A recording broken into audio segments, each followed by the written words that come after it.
Hello everyone, welcome back to another Star Wars Destiny video.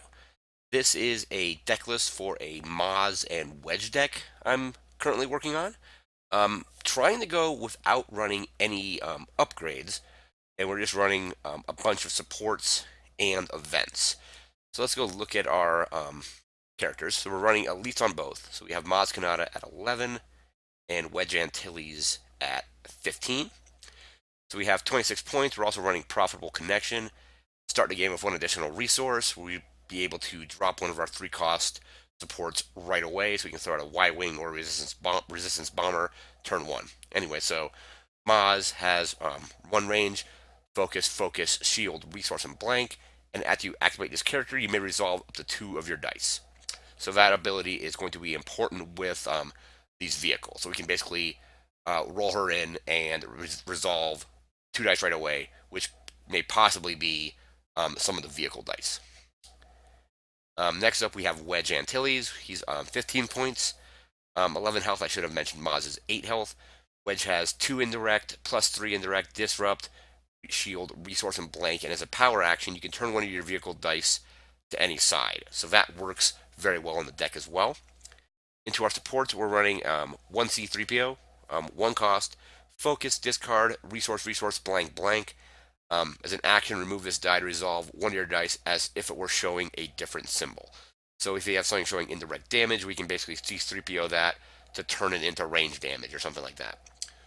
So some removal here, we're running 2 Honor Guard, 1 cost, discard the support from play to remove a die showing damage. Now this will hit indirect as well, because anything in parentheses is just reminder text. So now this showing damage includes indirect. We're running 2 resistance bombers, 3 cost, 3 indirect, 6 indirect for 2 resources, 2 disrupt, double blanks, and after this die is resolved, place 1 damage on it, discard the support if it has 3 or more damage on it.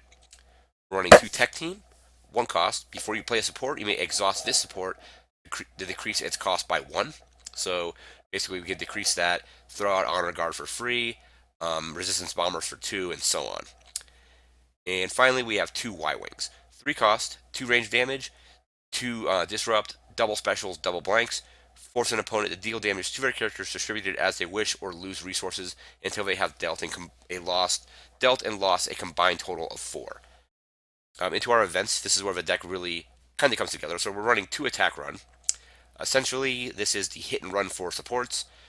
So 0 cost, has ambush, activate one of your supports. So I can play this, roll in the resistance bomber, with ambush, roll in Maz, focus it to the 6 indirect damage, pay the 2 resources, and resolve that in 1 action, or 1 turn, I should say. So really strong card there. We're running 2 draw attention, 0 cost, move up to 2 damage from one of your characters to another one of your characters. This ignores shields, so if we want to keep a character alive longer, we can kind of just move damage around between them. We have 2 electroshock, spot a yellow character to remove a die showing a value of 2 or lower, just some basic removal there. 2 field medic, 1 cost, remove 2 damage from a character. Keep our characters healed, and maybe allow us to play a little bit longer. 2 hit and run, 0 cost, it has ambush, activate one of your red characters. So we can use hit and run and attack run in conjunction with each other. So basically, I can, for example, play attack run, roll in the resistance bomber, have ambush, play hit and run, which lets me activate wedge, and then activate, then take another action so I can resolve damage, or maybe use Maz or something like that. Or if I rolled really well, we'll get to it in a little bit later in the deck, I can potentially maybe play Planned Explosion. But so hit and run and attack run work really well together to get a bunch of dice on the board, potentially in one turn, and then if we get enough damage out, we can use Planned Explosion. So that was hit and run. We have 2 locked and loaded. 1 cost, spot a red character to turn up to 2 of your dice, besides showing indirect damage. We have 2 mend, heal 3 damage from a character, or remove 3 damage from a support. So we can basically clear off the damage from the resistance bombers with this, or heal either of our characters. We have 1 negotiate, 1 cost, remove 1 of your character dice to force an opponent to choose and remove 2 of their dice. Planned Explosion. So, Planned Explosion really hasn't been much of a threat yet until Legacy. So, Legacies has indirect damage, which is generally the values on the dice are generally higher. For example, the Resistance Bomber has a side with six indirect damage on it. So, Planned Explosion, zero cost. Play only if you have dice showing a combined value of 10 or more. Remove all of your dice and deal 10 damage to a character. So let's say we roll some stuff out with ambush or attack run or hit and run. Let's say we rolled the resistance bomber and we rolled in wedge.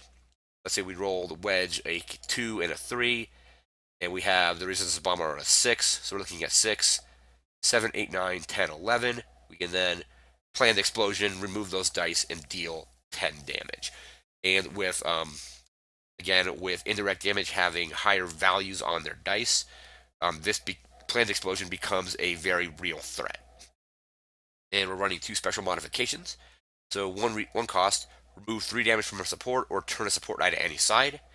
And finally, we have two target intel, zero cost, and resolve one of your dice showing indirect damage as if it were range damage. So we can resolve the resistance bomber.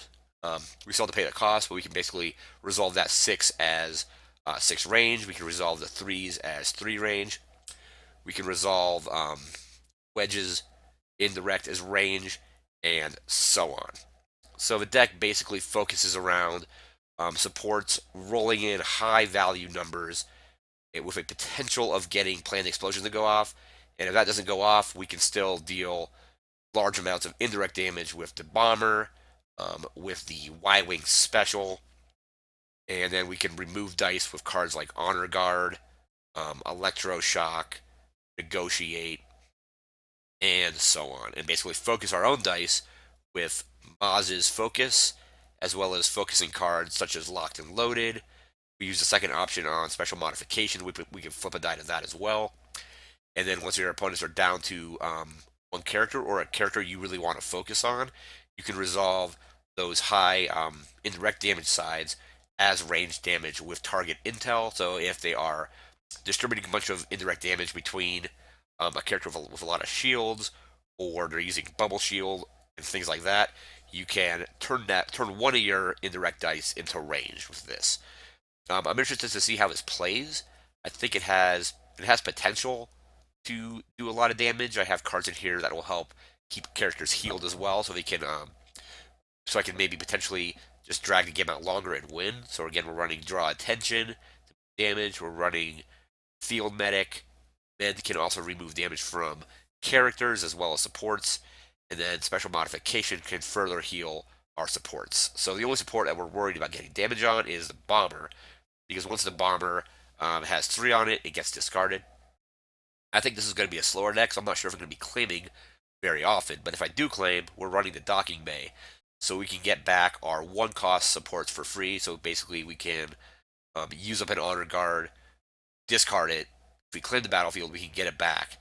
And we can also then combine that with tech team. So if I claim the battlefield and use tech team, I can reduce the cost by 1 from the docking bay and another 1 from the tech team, allowing me to get out a bomber or a Y-Wing for 1 resource, or even getting something out like, again, a 1-cost support for free if I were to either tap exhaust tech team or claim the docking bay. I think this deck could be a lot of fun. Let me know what you think in the comments below. I'm probably going to be building this and testing it in Tabletop Simulator, possibly against my Tarkin deck or my Finn and Rose deck. A lot of those decks run similar cards. But that's going to do it for this video. Remember to like, comment, share, and subscribe, and we'll see you next time. Take care.